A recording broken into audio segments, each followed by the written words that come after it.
What's up, everybody? I am back. Have no fear. After a 2-week hiatus, it is SEC After Dark, best day of the week. I feel like I'm gonna knock off the rust here at the point guard position. But joining me on this magical mystery tour, that is a Beatles reference for those of you keeping score at home, is Stephen Willis of Locked On Ole Miss. He's the most watched Locked On podcast, most watched Ole Miss podcast, maybe Locked On. Yeah. Mike Huseman. No. Well, something like that. Depends on what you're talking about. There might be some days. Mike Huseman joins us, off-season After Dark, and a regular contributor on both Locked On Ole Miss and Locked On Vandy. Jeb Beecham, podcast under construction, but he is our resident. He's our resident just a guy. He's our resident Jag, just a guy. So, and I'm Corey Burton, Locked On Vandy, the 12th fastest growing podcast in the Locked On Network. Ooh, 131% over March 25 to March 26 compared to nice. Congrats. I get the assist for that. I'm taking one. Yeah, and Diego Pavia does as well. Yeah, Diego Pavia big assist on that one. So does Jared Curtis. Yeah, well, yep, something like that. Excitement for him. Of course, I wasn't getting a ton of Diego Pavia traction last March, so that's fair. We can start really giving him the assist starting in September. But okay, I don't want to nitpick, but anyway, I'm growing fast, and I just became the newest member of Vandy 247. Yeah, listen to you big time, man. Yeah, really getting there. Yeah. So I just wrote my first article. Wrote my first 2 articles, actually. Was it on the difference between mesh concepts in the air raid and mesh concepts in the split veer? Ooh, that's a good topic. Yeah, that's a good topic. We'll write that down in the notes. So related to Junior Cheryl in the spring. It is not yet, but that article's coming soon. Okay. One of them is I took one of the player press conferences, pulled a few quotes, and wrote something out about it. So, and then I did one about setting up what Vandy's recruiting board is going to look like on offense. Okay. So that's a good one. The preliminary recruiting board. That's an article that'll probably change about 1 million times, Steve, as you know, Mike, as you know. Yeah. So. Anyway, Old's got to commit tonight. We're just waiting to find out who. No, did Pete Golding do the Shark? Well, not Pete, but Randall Joyner did. Okay. Oh, okay. Yeah, so that makes me think it's a D lineman. So, so it should be interesting. Our resident Gator fan, Athletes Forum podcast. Gators Cooking Boys, some are all looking forward to that Ole Miss rematch on September 26th. That game's a landmine. Well, I've talked about that all season. That's a real landmine for Ole Miss because of what happens on September 19th. Oh yeah, that's is that what we call a trap game? Yeah, it's a severe trap game. Before, I think, right? Yeah. Well, the trap game is the Auburn game. Auburn is the trap game. That game is in between Texas and Georgia. Yeah. It's a trap, folks. Yeah. Okay. So, yeah, that's not ideal. But so this new eligibility rule, speaking of eligibility, speaking of recruiting, speaking of things, it's causing quite the stir. So they're getting rid of. I think they're just going. You have they're talking about potentially, maybe, possibly going to 5-5 with no waivers. Yeah, which they want to. I feel like they want to.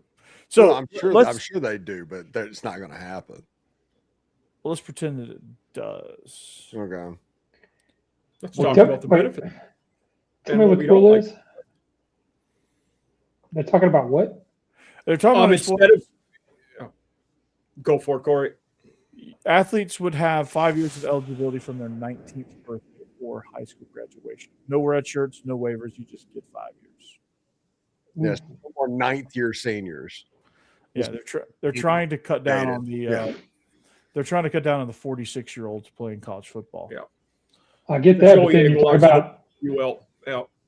So you're talking about like somebody like Trinidad not getting to play this year. I mean, if it had been rule already, because no medical redshirt years, basically. Yeah. Outside of a regular. Well, the medical ones didn't come. I don't know if that was defined in it, to be honest. Yeah, and it would have to be. Yeah, that major thing. Like, let's say you ruin one of your years because you blow out your Achilles. But if you have any open to the door at all, it's going to be wide open. It's true. Yeah. But how does it work right now? I mean, how do we have 9th-year seniors? Can you redshirt multiple years? I thought you couldn't do that anyway. People are just staying in college and saying, "Try me." It's 5 medical waivers. TJ Finley was in his 8th year. Yeah, it's part like there's some guys still left over from the COVID rules where the 2020 rule was free, and then you got then you got any sort of and then waivers upon waivers, and I played JUCO. I did this, I did that, and NCAA was like, okay. NCAA was like that substitute teacher that fell asleep in the classroom, and the class was just running amok. I can certainly understand them trying to limit it, but my favorite thing is this whole thing arose because they were saying, "Oh, everybody's just going to get their own shade tree judge, and they're going to get their way," and it was terrible. And it was like 14 out of 40 cases, some incredibly small number, actually won the eligibility cases. I was going to say Joey Aguilar didn't. Yep. So in most of these cases, the common sense decision was reached. Yes, it really was. So if that's the case, is there really a problem? No, I don't think with most judges in the world, there's a real impact of, he's from the state, so he's going to rule the way the school wants. The judges don't care about that. Judges follow the law. That's just how it is. Yeah, I think this is, I feel like it's a overreach to me. It's like, okay, we're trying to limit it because there's a couple of high profile cases that were a problem or that everybody perceived to be a problem, but the problem isn't really as rampant as people make it out to be. And to me, they're just like, okay, we got to overreach to solve the problem. And I'm not real sure what they're solving. And in the end of the day, they won't. No. Yeah.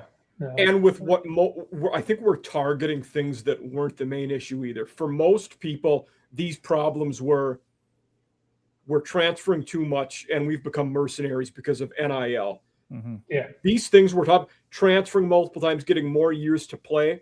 They're tangentially related, but it's not the causal issue that we're talking about here.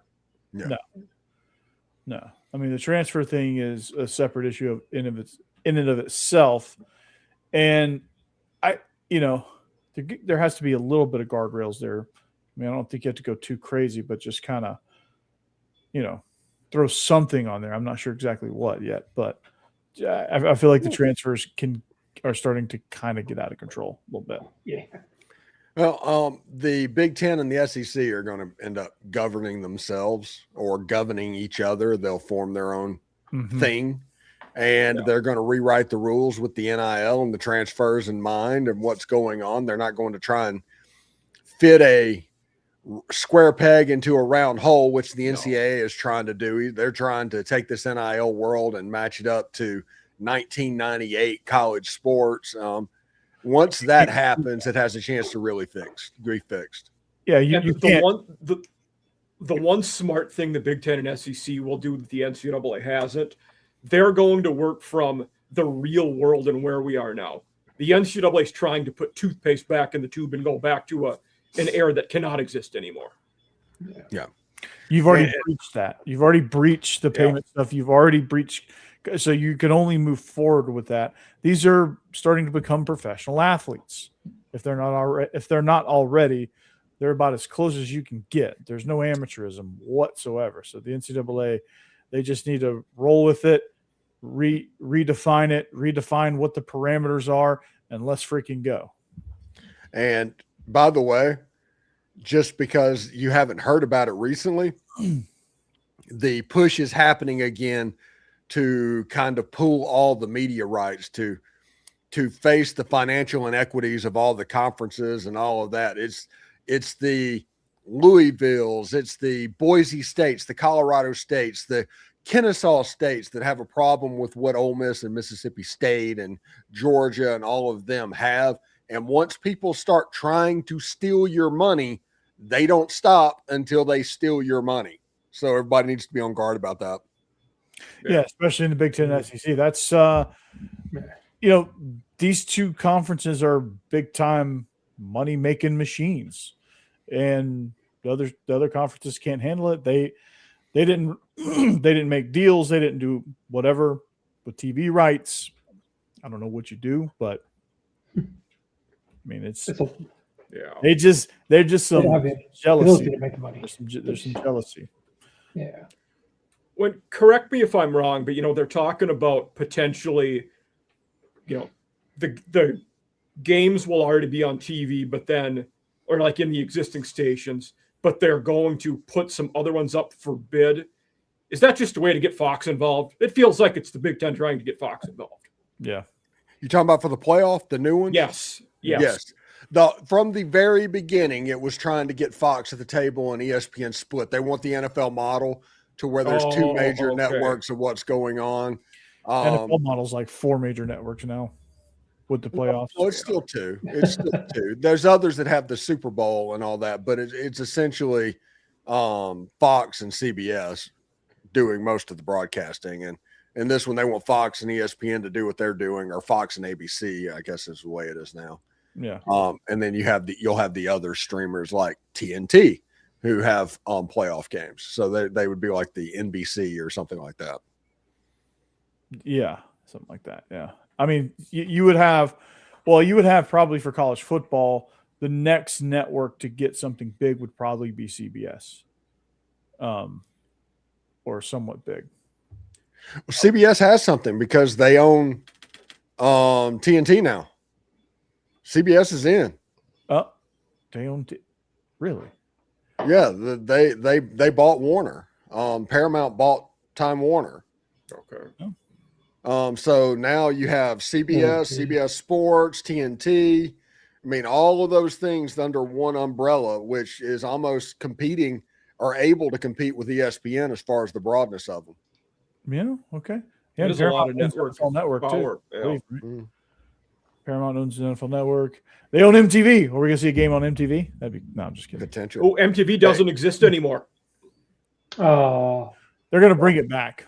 MTV hasn't existed since they started The Real World. I'm just going to be honest about it. That's true. They just when The Real World started, that was when the MTV actually died. Because I remember with Headbangers Ball and Yo MTV Raps and all of that. Oh yeah, that was MTV. Whatever they became in the 90s. Yeah. Rock and Jock softball games. Yeah, you had Kurt Loder giving the news Kurt Cobain is dead. All of that's fine, but that still wasn't what they were in the 80s, in my opinion. You didn't like Road Rules? Cortez Kennedy. Yeah, that was bad. One thing that is interesting to think about is Locked On, which is where me and Corey work. Is a Tegna TV station, and there's about 120 stations nationally that are Tegna stations and all of that. It was a big media company originally, Tegna just got bought by Nexstar, and Nexstar is huge, and they've just become. Me and Corey are now part of the largest media conglomerate in the entire country. They signed because of me. Nexstar said, you know what, we're gonna go buy Tegna because there's this guy named Corey Burton. He's on Locked On Vandy. We need that show. That's what they did. That's how. But I think what you're going to see happen, honestly, is there's going to be a .2 channel on all the stations, Tegna, Nexstar, which is like 250 TV stations across the country, and it's going to end up being a Locked On station. Yeah, that's what I think the end game is. We're gonna be TV stars, Steve.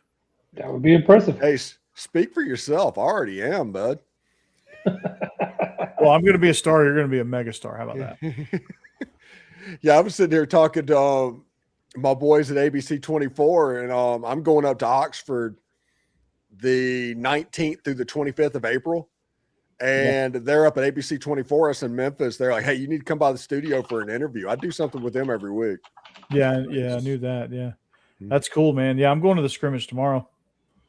Okay. So that'll be, or not tomorrow, Saturday.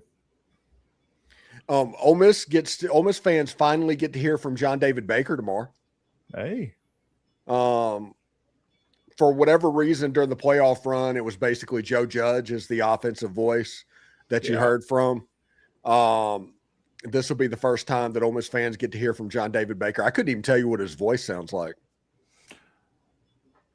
What if? Okay, let's have fun with this. Let's have fun with this. What do you think? I do know what he sounds like, but yeah. Is it? Anything? Yeah, I think it would be funny if it was like Kermit the Frog. Steve, are you inside my brain right now? Because I was thinking I was getting ready to go. Hey, I'm John David Baker, and I just wanted to get our vertical passing game really tight. I think Trinidad can he can launch it to the end zone. He can make those red line throws. Yeah. Very good, man. Very good. Yeah, not bad. Your Kermit the Frog is a little bit better than your Patrick Mahomes, even though it's the same voice. I just with my Mahomes, I got to do Kermit but gravelly. My allergies are too bad to do the gravel right now, but yeah, he's a West Texas guy. That's basically what he sounds like too. Oh God, this is gonna be fun. Yeah. They did a mic'd up with Buster. Oh, really? I didn't see that. Yeah. Okay. Yeah. He sounds like he's from the innards of South Georgia. He's not, but he's from Atlanta. But he sounds very South Georgia. Yeah, it makes sense. What I notice, like when my wife gets mad at me, which is, I'm not going to say daily, but it's at least weekly. The madder she gets, the more country she sounds. It's one of those things. Whenever she starts going in with, she sounds like she's from Lawrenceburg, Tennessee. At that point, I know I'm in trouble. It's gotten real. Whenever she starts dropping the I and oil and all of that, and I'm going to go with it. And Lord help me if she ever pronounces it David Crockett. I know that I'm done then. Oh gosh. Yeah, I get the more tired I get, the more country I get. My accent gets thicker. I start slowing down a little bit. All right, Corey. The Minnesota accent comes out with me when the more I say vowels, they get longer. Okay, I don't even know who the hell Rolf the dog is. So I don't know. I have no idea. It's not me. I don't know. Come on, Frog. We're bringing the show back. Come on, Frog. We're bringing the show back. He basically sounds like a Coach O, but he enunciates. Oh, okay. Well, we're going to talk about some eligibility rules here. We're going to talk about spring practice. No Cajun accent. Just the gravel's there. Come on, Frog. We're going to bring back the show. Come on, Frog. We're going to bring back the show. I'm still Cajun, though. Yeah. Still Coach O. I got to work on that. Hard not to. Yeah. He always called Kermit the Frog, Frog. Come on, Frog. Hey, Rolf, we're gonna get right on her. So yeah, spring practice. Let's jump into that. Let's do it. Let's do it. So yeah, I'm going to the scrimmage on Saturday. That's going to be fun. Vandy hasn't done a whole lot of live stuff. Not as much as they did last year. They've been doing a lot of competition, and your boy Javante Connor is going to be good. He's going to be a threat in the red zone. Every clip they've shown of him, he is mossing somebody. One thing that's interesting is Pete Golding. I don't know if it's the Nick Saban thing, but they're doing true OTAs, and they have a 4-day work week of practice, but 2 of them are walkthroughs, so they don't even count. And on Tuesday and Friday, they're out there right now in helmets, shorts, and shirts. And that's the phase 2. And then with like 2 weeks left in spring, they'll go to what they call their contact phase, their phase 3. And I guess they'll put in shoulder pads at that point. And just thud, yeah. Well, it's going to be like a walkthrough of what practice looks like whenever you're getting ready for a game week. Yeah. So they have a good system, honestly, because especially in this world with no spring transfer portal, and there's not going to be a spring transfer portal, especially with them passing the dead transfer thing. If you get a quarterback hurt in spring, if you get somebody important hurt in spring, you're screwed. There's no way you can replace them. That is true. Yeah, that's so you better collect them all in the winter. That's for sure. So I've noticed Vandy's they've backed off a little bit. I don't know about Georgia. I've been so hyper focused on Vanderbilt lately. I haven't even got a chance to look at Georgia. But I've noticed a lot of teams are backing off like that. That's kind of got to be kind of a thing, which is fine. Like I think there's some, you got to do some hitting, you got to do some contact, but you don't have to go crazy. And Will Muschamp, talked about like thud, like if you're not thudding, whatever, you're not winning, something like that. That's what he said. Gamecocks are being pretty. They're not doing a ton, and they're all being relatively secretive about. I think Sellers isn't doing much, which you can't get him, or Stewart's not doing much. The one guy they say is looking quite good is the transfer running back Isaiah Auguste, who was at Arkansas before. Okay. Also, as long as it's not a 3-on-3 basketball tournament in South Carolina, you're going to be all right. Yeah. Yes. God, that's brutal. Yeah, I can't believe that you pay $3 or $4 million for a left tackle and let him play 3-on-3 basketball. I cannot believe you did that. Yeah, that's not ideal. Yeah, it's almost grounds for termination. Yeah. Exactly. Yeah. Well, now they're paying them, I guess they can start restricting some of their activities. Or at least they should. I mean, there's got to be a contract. If you want your money, there's got to be a clause in there. It's like nothing dangerous is on there. And playing basketball without a knee brace or something like that, avoids the contract. If you're going to argue you're entitled to the money, they're entitled to treat you like an employee. I mean, well, you can't say that word because they lose their mind when you start saying that word. Jeb, they're not employees. Treat you like an employee. I say was employee. Yeah, they're independent contractors, just like me and Corey. There you go. They're mercenaries. It's now 3. It used to be you can't ride a motorcycle. Now you can't even play 3-on-3 basketball. Yeah. So how do you think Joe Kane would fare in this NIL era? Well, Kane is able. Yeah, exactly. Latimer. Yeah. Somebody tell Coach about this? I ain't telling him about this. I tell him. Tell him about that. NCAA's we'll tell him the NCAA's drug testing in 2 weeks. Yeah. Hmm. Now, Latimer, you can't go headbutting cars now, okay? Oh, Bob Lee.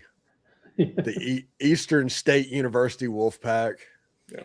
Mm-hmm. Filmed on location at Williams-Brice Stadium, Columbus, North Carolina. Mm-hmm. Bob Neal. Yeah, Bob Neal, not Bob Lee. Yeah. Bob Neal. Bob Neal is the Coach Winters. Is that Dave Neal? Yeah. Dave Neal's dad? Yeah. Mm-hmm. Well, Bob Neal, legend. Yeah, it used to be Bob Neal and Larry Connolly doing SEC basketball back in the day when you hear like string music in Lexington, Kentucky or something like that. Yep. And then it's like they play basketball in the SEC. Yeah. That's what it used to be like. Now it's not that anymore. So yeah, that's cool. So did y'all see that the UFL is expanding? They're moving in 2028 to Oklahoma City. Oh, Oh, so are they yeah. going to be some form of like a weather system because the NBA team's the Thunder? Somebody joked, I was like, "Oh, lightning! It would just make too much sense." I'm like, "No, that's it." I also lightning. I There you saw go. I saw suggestions of the Oklahoma love City them. Bombers, and I'm like, "No, there's like one Yep. city that you can't do that." Yeah, the that's- Tim McVeigh, Terry Nichols connotation Yeah. is too much there. Yeah, you Yeah, I think the Oklahoma Outlaws is the direction they need to go. They need to go full USFL, and everybody's going to say, "Well, it's too close to the Dallas Renegades." I was like, with the way they change nicknames back and forth, no, just name them what you need to name. Don't worry about it too much. What's up, Hammer? What's up, y'all? Sorry I'm late. Yeah, you came in just in time for UFL After Dark. Yeah, I know. I heard, some Oklahoma Renegades, and so we're off the rails. I see, which is perfect. Yeah, it's April. I know it is April. Now, Hammer, you might be the only one that'll engage in this conversation with me. And I just now thought of this, and I'm wearing my green striped T-shirt, which I didn't do this on purpose, but I can claim I did. But is it just me, or did the 12th green get smaller in Augusta? The 12th green. Oh, the par 3 over the water. Yeah. I feel like they showed an overhead shot in the green, like they shrunk the green a little bit. It wouldn't surprise me. I mean, I haven't seen anything, I guess, to say for sure, but I saw a lot of balls going long today. I know that. Some dude got a hole in one. I can't remember who it was. Oh, I missed that one. Ooh. On 12. I will say this is my least favorite weekend of the year. Oh, Steve, I hate Masters weekend. Hate it. I love it. I'm not that negative on it, but I also don't get the hype either. So I'm closer to Steve than I am to the Biscuits and SEC ridiculous tweets about the Masters. It's You like might just need to mute our account. Yeah, it is never. like on the episode of South Park where they're farting in champagne glasses and smelling them. It's like that's what the Masters is like. It's like, oh, the grass is green and there's birds. Cool. Half of those birds are fake. Yeah. Yeah. See, the thing The is, noise. Yeah. I maybe I'm just a sucker because I think all like the criticism totally fair, totally valid, and I'm just like, I don't care. It looks great, and it's like maybe it's just because I'll never be there, unless I win the ticket lottery. But I think for me, it's so because exclusive. my hometown's a huge golf resort area, and I'm just not a golfer, so it's always like I'm always just less into golf than everybody else I'm around, pretty much. Yeah, it's the whole thing is like, you can't bring your phones. You have to be engaged and involved. And they always have some little, the Masters committee is not letting women in anymore or something like that. And it's just too much. It's just ridiculous. Darla Moore's in. We know that. I mean, some of the rules are kind of like, okay, dude, like you're doing too much. But the tournament itself, the fact that they could make this course really difficult and not really do a ton of change to the yardage, that's impressive. Like how they can make putts almost impossible for these guys to make, and Steve, the conditions and stuff. Steve, if I ever end up going, I promise I'll get you one of the Masters gnomes and I'll mail it to you so you can put it out front of your house. I don't know if you've seen those the little Nice. I have gnomes not. I want to Google them now. It's just another ridiculous. He's got an old. There you go. You need a Masters gnome. Yeah, the Masters gnome. They go for obscene amounts of money on YouTube or eBay. Sorry, I'm looking at one. It's a set of 8 of them for $29,000. Steve, you're almost able to buy one. Yeah. If you get a couple more subscribers. Hey, we need 5 more subscribers to Locked On Ole Miss, and Steve can buy that set. Oh, we have a Christmas theme one. $1,100. Mm-hmm. Jesus. Christ. What is wrong with people? And these are the same one that's complaining about paying taxes. It's like, yeah, I got a 29,000 gnome set, 8 of them, but this estate tax has to be that we have to do something about that. They have every year they have different ones. One guy bought one for this year, 2026, is selling it online, is advertising it as potentially the last year they make the gnomes. Oh, I like Nice. the There ingenuity. you go. Yeah, the scarcity. yeah. Yep. It may not happen next year. Yeah. Yeah. These are gone. These are going to be vanished. Yeah, to hear Jim Nance and Vern Lundquist lose his mind on 16 when someone hits the Uncle Vern. post. Yeah, this is Bill Nance's Super Bowl, not the actual Super Jim Bowl. Nance. Bill Nance. Well, it's probably Bill Nance's Super Bowl too. Jim Nance. Why do I call him Bill? Jeez, I'm already off the rails too. Yeah. Yeah, we've been off for a minute. Yeah. It happens. It happens. But yeah, it's I don't know. Like I've been before, and I went for a practice round. It's like how perfectly that place is like manicured and kept up, and oh no, man, They even have like green napkins so that you can't tell when people are just horrible people and they can't walk over to a trash can. Yeah, it's everything is pristine. Mhm. Food's It's cheap. all performative. The food's cheap so that they can charge $29,000 for the gnomes. Yep. Yeah. That's right. Yeah, it's like, yeah, I'm gonna get you a pimento cheese sandwich. It's like, what are we, poor? I mean, what's going on? Isn't golf supposed to be a rich man's sport? Let's get some good food. Hey, they just Should let be- the common man. Yeah, should have some ballpark prices. Nothing screams I mean, common man like Augusta, right? Yeah, I mean, if the members there pool their money, they could buy a small country, for God's sakes. I will say this. I went to the Nike EYBL one year, and it was in West Augusta, South Carolina, right across the river. Yeah. Well, And I went through and stayed in Augusta that night. And that is one of the least impressive places I have ever been. It's like the golf course has to be pretty nice, but the town was crap. Yeah, I don't think anybody ever talks about Augusta being like a destination. Yeah, it's Just for one weekend of the year, it is. It just has a good golf course, and I don't even know if it's a good golf course. It's just an exclusive golf course. yeah. It's a good golf course. It's good. It's good. It's a good. Was it famous before Eisenhower started playing there, like when he was president and a hero? Yeah, it was Bobby Jones who Okay. built it, designed it, and all that. And the first Masters is in like the 30s, and it's been Oh, popular. I didn't know it was that early. Okay. Yeah. Yeah, when Will Smith caddied for him, that was pretty cool. Yeah, that was good. Bagger Vance. Mm-hmm. That was good.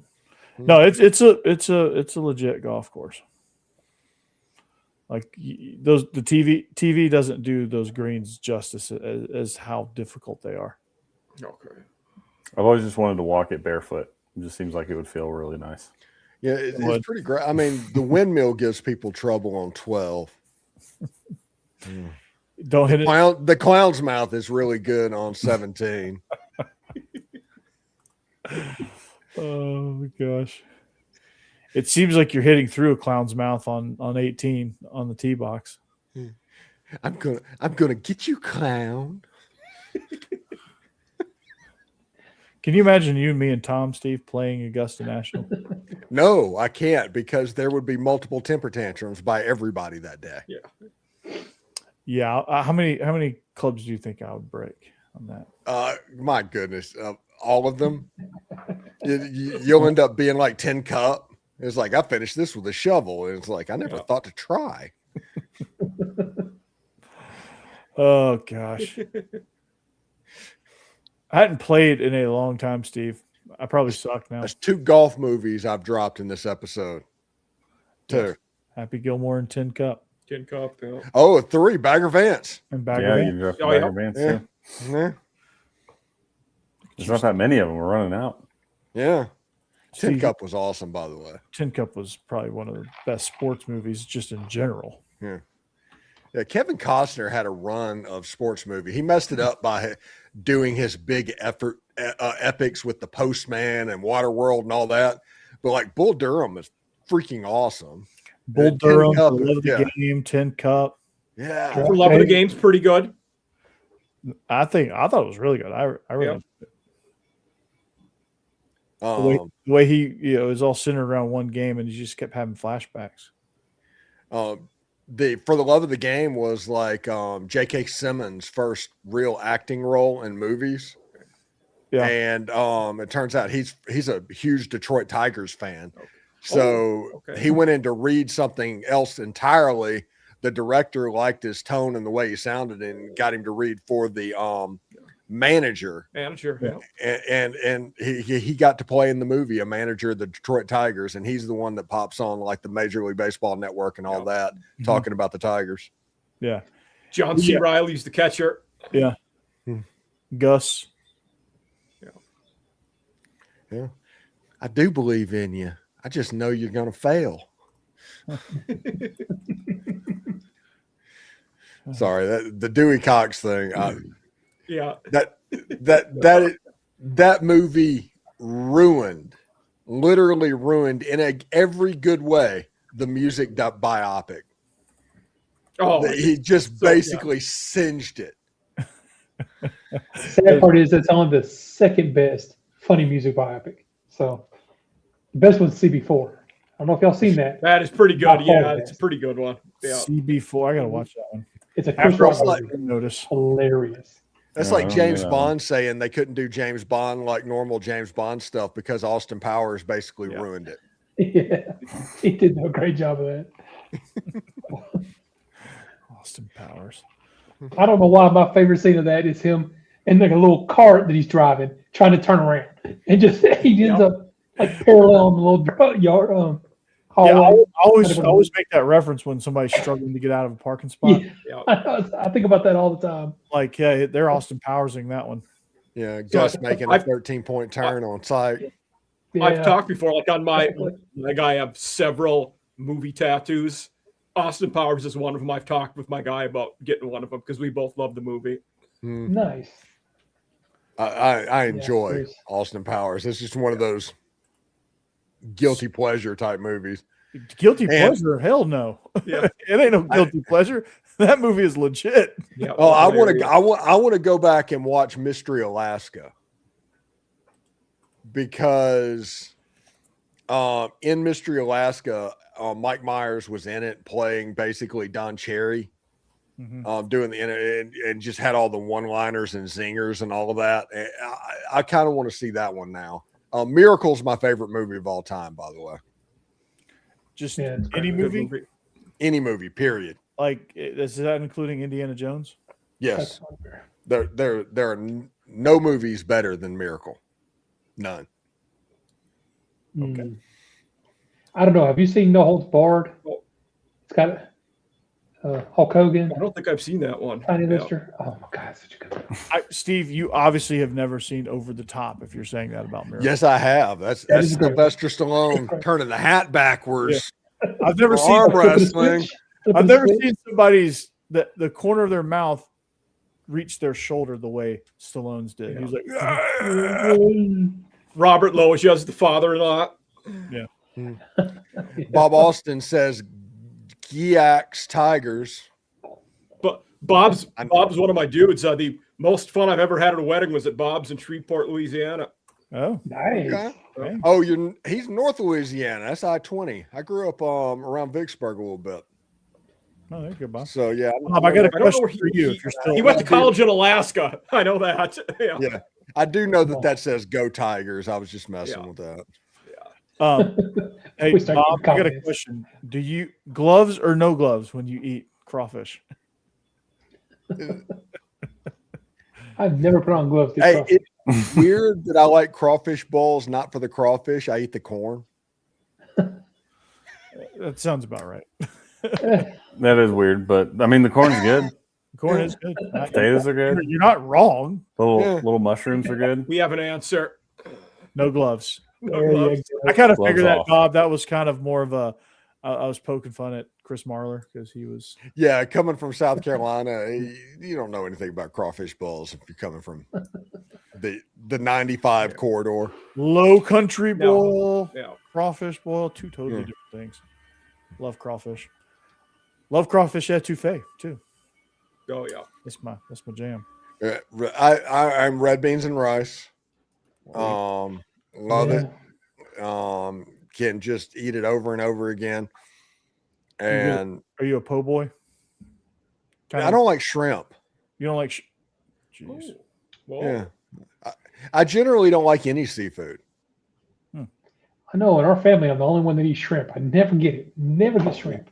Yeah, So good. I'll eat catfish now. I love catfish. That's true. Yeah. So That's the Mississippi coming out, isn't you? oh yeah, yeah. Oh, yeah. Love catfish. Give me Tell the me mud you're from cats. Mississippi without telling me.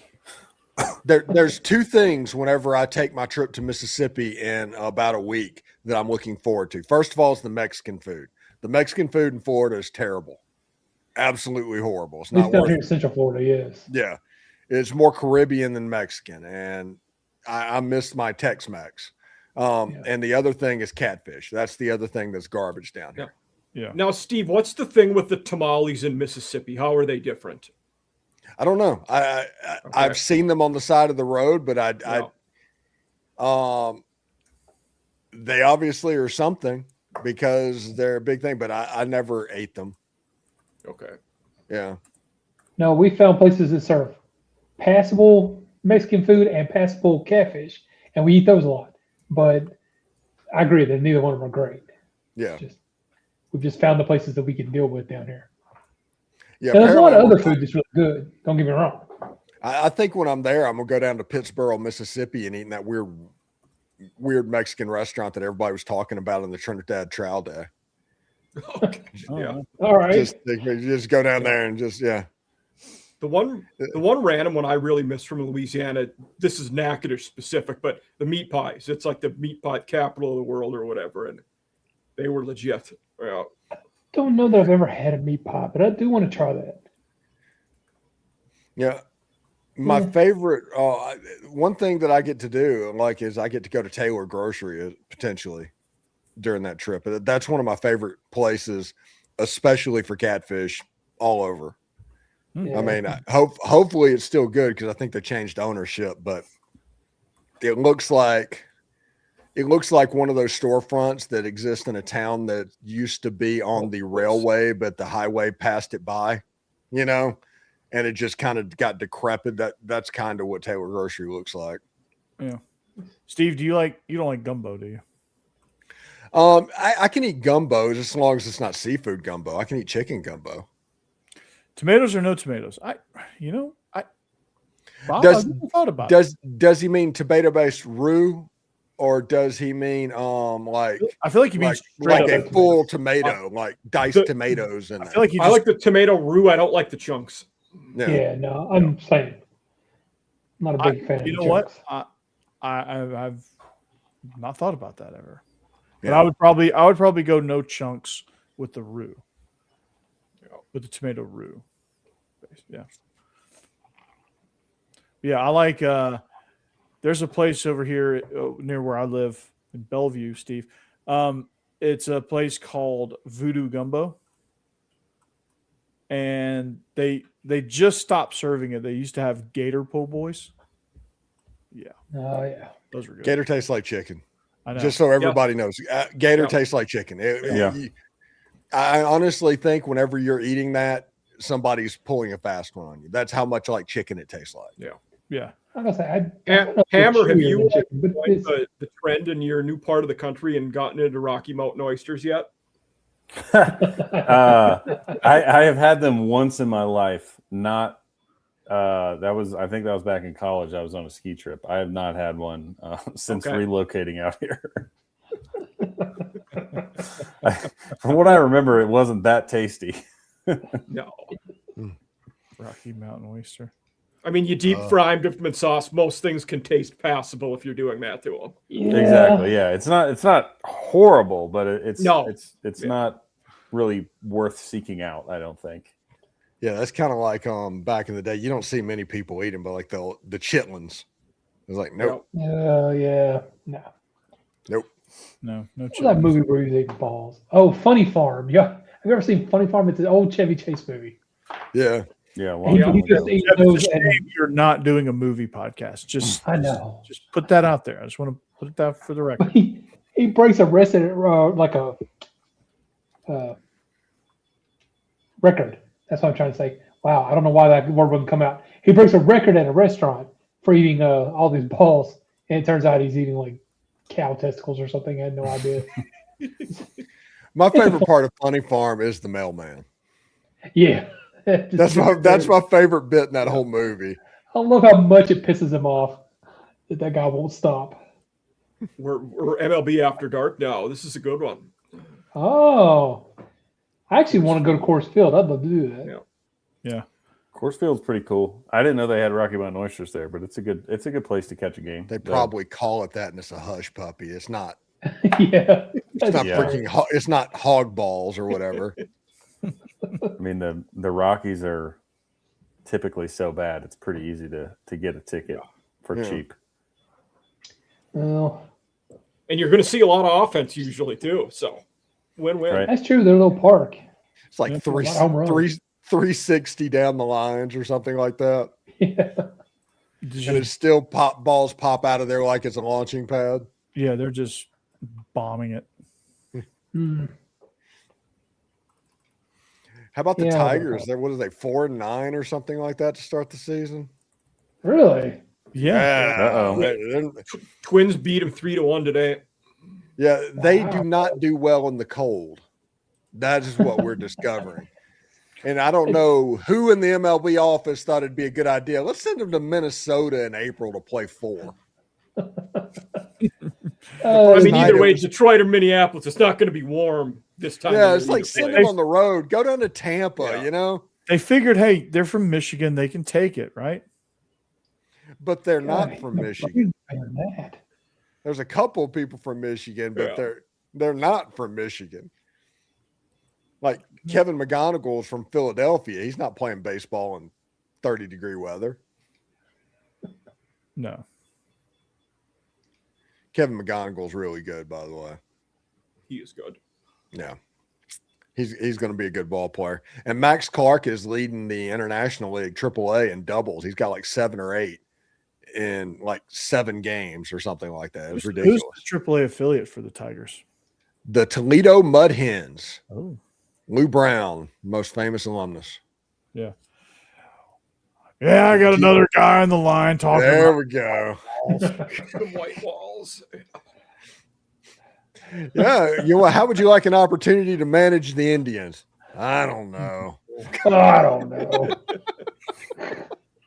I got another guy on the I got a guy on the other line. Want to buy some white walls. I don't know. I wish he was on our team 2 years ago. He was on our team 2 years ago. Well, then 4 years ago. Most of these guys never had a prime. Cross This them guy off. here's dead. Then mark him off. Yeah. Mark. Forget the breaking stuff, Ricky. Give him the heater. Yes. Give me Vaughn. Vaughn? Rick Vaughn? I got a hunch. I got a hunch he's due. Such a good movie. Yeah. Cal, Yeah, that might how'd be you worth get there? a rewatch. Stole the car. Yeah. That was the class. California Penal League. Okay. Yeah, Jalen. I love the fact, the Okay. fun fact about that movie is every shot of Willie Mays Hayes running is in slow motion because Wesley Snipes wasn't fast. I didn't know that. God. Yeah. I didn't either. Mhm. Yeah. You mean I to know he tell didn't show me up for part Blade- 2, but You mean to tell me Blade's not fast? I know. Are you trying to And tell me part- Jesus Christ can't hit a curveball? All right, Eddie. Yeah. Such a good Stop movie. it here. Let's not start a holy war. Let's not Up your start a butt, holy Joe war. Boo. How's your portfolio looking, Jake? Yeah. Dude was playing baseball in Mexico. What you doing back up here, Jake? He goes, I couldn't hack it in the Mexican League. Is that you, Tolbert? At least you could have said you're from the Yankees. So good. It's so good. Oh, my goodness. I tried the corner and missed. Yeah, Bob Uecker making that movie, essentially. Welcome to Major League Baseball. Yeah. Sort of. What's his co-announcer? It's like he's drinking the Jack Daniels always. Dynamite drop in, Monty. That's it. That broadcast school is really paying off. Is that one goddamn hit? You can't say that on the air. Nobody's listening anyway. Yeah.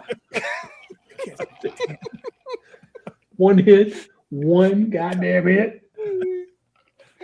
So good. So good. Oh, my goodness. Bob Uecker was a treasure. Yes, Absolute treasure. Indians bring on Rick Vaughn, who was a juvenile delinquent in the offseason. The Yankees bring in so-and-so pitcher who leads the league in most offensive categories, including nose hairs. Yeah. I love that. Might have to watch that movie again. Yeah, No, seriously. yeah. That and Bull Durham. Yeah, I have to watch. And it's getting close to. The It's getting post-game close show to the brought to you offseason. by Christ, I can't find it. To hell with it. Yeah. Good move. And my favorite, one of the underrated bits of all this was the old pitcher, whatever his name was, the one that the Jesus Christ hit a curveball. Harris. Eddie Harris. Yeah, Eddie Harris. Every time he threw a pitch, Bob Uecker would like say something off like a spitball or something like that. Yeah, it's just like, a Vaseline ball by Eddie Harris for strike one. Yeah. Crisco, Ben Gay, Vagisil. You put snot on the ball? Yeah.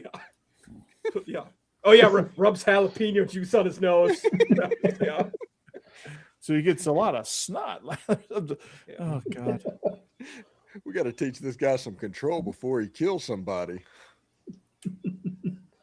I mean, we talked about this last night, but we basically had a major league style move like 2 nights ago with the Braves manager, Walt Weiss, just laying the wood to we did. Yeah. I think it was Soler that Jorge Soler charged the mound. Which is crazy because Soler is like one of the reasons why the Braves won the World Series that year, where he hit that shot into orbit that had to land. He drives one high and deep to left field. Drives one high and deep towards South America. Gonna need a visa to catch this one.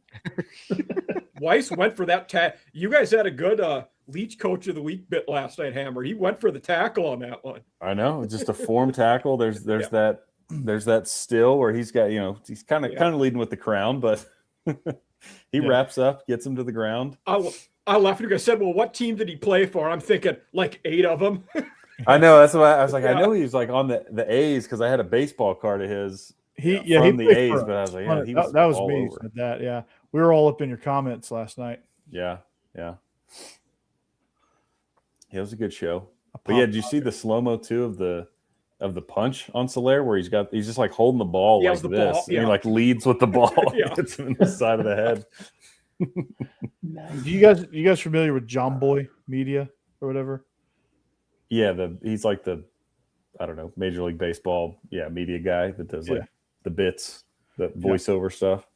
He like does the lip reading. Yeah, those are good. Yeah. He did the one about that fight. I haven't seen that one. Yeah, it's on it's making its rounds on social media. That's a good one. There's just something about a mound charging, benches clearing brawl that just a good Major League Baseball brawl. Makes me happy. The Noah and Ryan, Robin Ventura one, where they always joke about Noah and Ryan pitched a 15 hitter.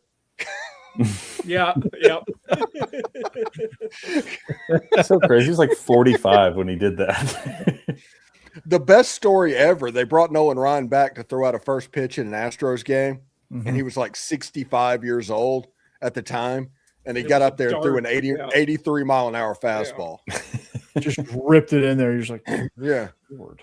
He was like, good grief, man. You're just made different. I mean, his strikeout record is like so far out of reach. Let's see how far ahead he is. His walks one probably is too. True. Because of the longevity. Yeah. The most unbreakable record in the history of all sports, no matter what, the most unbreakable record, Cy Young's wins records. Yeah. Or even its total decisions, either because he has by far the most losses too. Yeah. Yeah. Yeah. But yeah, Cy Young is 100 wins over second place.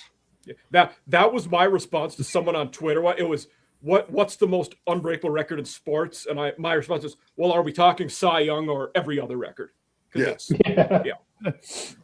Yeah. That's, I mean, it's unbelievable. Yeah. Walter Johnson, I think, got over 400 wins, and that's amazing. You picture just a pitcher throwing for over 400 wins, and he's still over 100 behind Cy Young. Yeah. You're just like, what the hell? I don't understand how those guys just pitched every day. 511 to 417. Just I mean, that's just the way it was. Like there was no, like they didn't know any better. You just go out there, just freaking throw. Yeah. Oh, I threw 120 pitches yesterday. I'm going to give you 9 innings today. I mean, they're probably not burning it up there at 100 miles an hour either. Well, Nolan Ryan threw 240 pitches on 3 days rest. Nolan Ryan is an alien. Throw that out. Yeah. He's an alien. He's not on short rest, 240 pitches pitched into extra innings. That dude also had the most efficient release I've ever seen. That's why Clemens was so good too. That's why he lasted so long. Looking at career records, so Cy Young threw 7,300 innings. Only one other guy has thrown over 6,000, and that's 6,003. That's one of the more innings than anybody else. Is that Walter Johnson? He is third. It was a guy named Pud Galvin who last through the names of baseball players in like the 20s and teens. Yeah. Man, Pud Galvin's last season was 1892. There's a guy that pitched for the Cubs that they called Three Fingers Brown because he literally had 3 fingers. Yeah, see? That's Pud Williams. Runs a 5'8", 40, greatest athlete alive, they say. Like Walter Johnson, he could throw like he would not be out of place pitching today. He could throw that hard. But they asked Ty Cobb how that you hit Walter Johnson. Said the only way you could do it was to crowd the plate where he was scared to hit you because he was afraid he was going to kill somebody throwing a baseball. And whenever he made that mistake because of that, that's when you could do damage.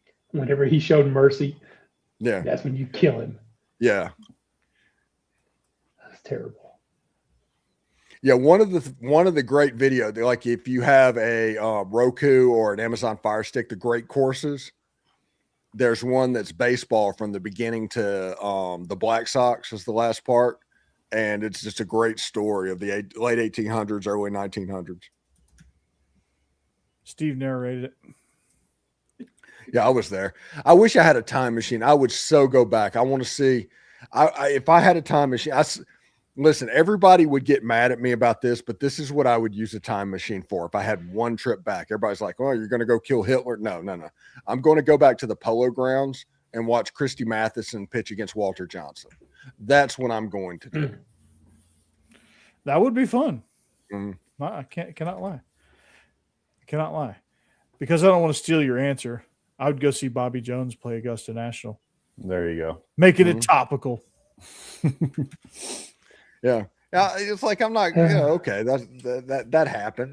We lived with it. I don't want to change history and all that. That's whatever. I'm going to go watch a baseball game in the Polo Grounds. Where would you, so excluding historical events, only sports. We'll throw this out to the chat, all 122 of you. Where would you go back in time? What sporting event would you go back in time to see? Pre-TV. Yeah. Put your answer down in the comments below if you don't mind. I'm going to be a Minnesota homer for my post-TV one.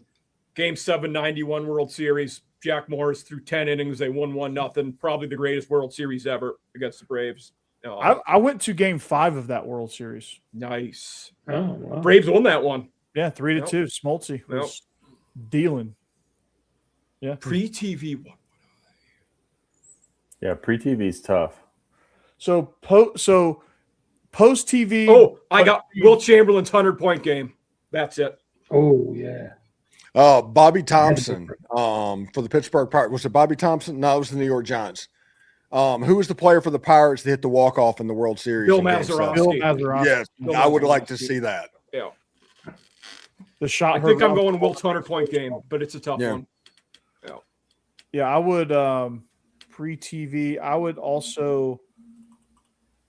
like to see like the Four Horsemen. Yeah. Oh, the other watch one, the Miracle on Ice live. Yeah. Miracle on Ice live. The other one, because of how just intense it would have been, like back in the 50s, 60s, like one of the great Montreal Canadian teams in the Stanley Cup would have been fun at the Garden up there. Some original 6 hockey. Yeah. The 19, I think it was the 26 Rose Bowl where Bama beat the Huskies, Washington or whatever that was. It's more of a thing for Jake because I'm not a Bama homer, but that was a pretty big Rose Bowl just because nobody thought the SEC was any good, or teams from the South. I guess there was no SEC back then, but it was like Michigan, Washington, and all these. Speaking of that, basically Ivy League schools that were the powerhouses. Yale and Penn were watching win 5 games in 5 days. That's what I would do. Jump on the train with Swanee. Yep. Yeah. Jackie Robinson debut would be a good one. Yeah. Very good. Yeah. That would have been good. Let's see. I'm trying to think of one. Pre-TV is tough. The first Super Bowl, I suppose, would have to be in there. It was on TV though. Yeah. Was I didn't know that. Okay. It was on TV.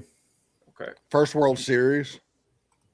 Yeah. The Pirates and the Pilgrims. The very first baseball game in Cincinnati. Maybe seeing Jackie Robinson play the first time.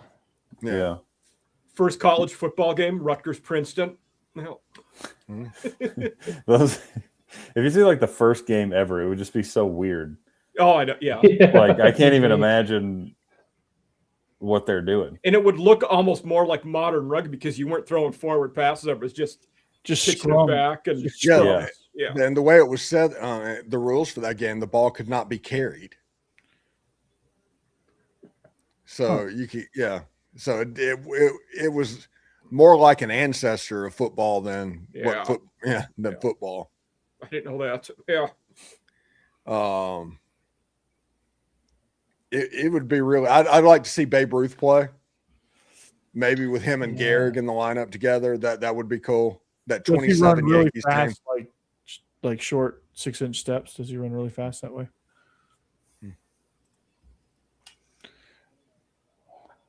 Yeah, see, we got this young player, Ruth. Yeah. Oh, and I want to see. I'd like to see Sandy Koufax pitch. I'd like to see Pud Calvin pitch. Yep. 1875 to 1892. That was his career. Yeah. Pud, dude. Pud is he's a baller, man. He threw 6,000 innings in 17 seasons. Going up a Braves fan, I like to see Henry Aaron. To be honest with you. Yeah. Post TV. Yeah, that is all post TV. You're right. The Giants win the pennant. The Giants win the pennant. Yeah. Of course, most stuff was at least recorded. Yeah. I was trying to think of Olympic stuff like from back then that would be. Yeah. How far back you got to go? I mean. Yeah. Pre-19 is probably like pre-1955, I think. Of course, I mean the 1936 Olympics in Berlin was televised, so yeah, that was the first televised sporting event, I believe.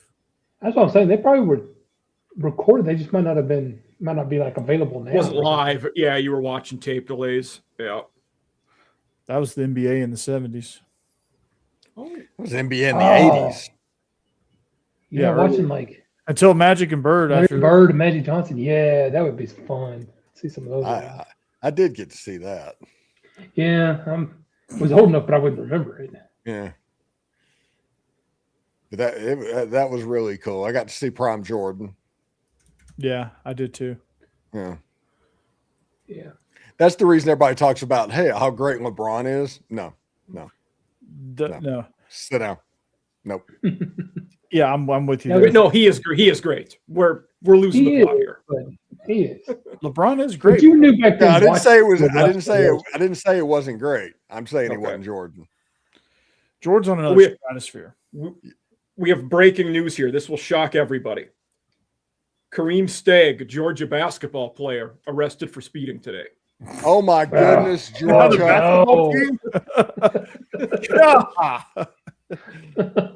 Speeding in Oconee County in his Tesla SUV. Yep. Tesla Tesla. SUV. Jeez. Man. Jeez Louise. All right, well, we got to get out of here, boys. Yeah. Yeah, I guess so. So hop in your time machines and head on back in time. We are SEC After Dark. Thank you for listening. Mike Huseman joins us from Off Season After Dark, regular contributor on Locked on Ole Miss and Locked on Vandy. Hammer, one half Biscuits and SEC. Had a great show last night, but he joins us here tonight. Jeb Beecham. It's a shame you're not doing the movie podcast, but I'm going to work on you until you do. Yeah. Stephen Willis, I think you're up to 20,000. Getting close. Getting close. Yeah. Locked on Ole Miss, absolutely crushing it. Locked on Vandy for me. I'm Corey Burton, and expanding on over to Vandy 247 as well. So that's where you can find all of my work. In the meantime, and Mike Huseman, you can find his work at MikeFarrellSports.com as well. And of course, subscribe to the Biscuits and SEC newsletter as well. But until next time, we'll talk at you later.